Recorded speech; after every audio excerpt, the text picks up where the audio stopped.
मैं हूं नूर फातिमा। आप देख रहे हैं नेशनल न्यूज। ताज़ा तरीन खबर शामिल करते हैं। ज़मान पार्क में कौन बचाएगा पाकिस्तान? इमरान खान के नारे गूंजने लगे, पूरा इलाका चमकने दमकने लगा।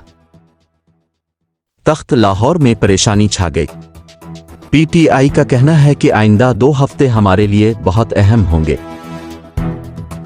इमरान खान ईद उल फित्र पर अवाम के साथ दिखाई देंगे। अदलिया बहुत जल्द साइफर केस पर इंसाफ करेगी और अदलिया से इंसाफ की तवक्को है। अली मोहम्मद खान का कहना है कि साइफर नहीं था तो अमरीकी सफीर को डीमार्श क्यों कराया गया। अमरीका में कांग्रेस की होने वाली समात में डोनाल्ड लो ने हुकूमत की मुंजी ठोक दी है। ये 18 माह झूठ बोलते रहे, कोई साइफर नहीं है। अगर साइफर नहीं तो बानी पीटीआई इमरान खान प्रिक्स चीज का केस है।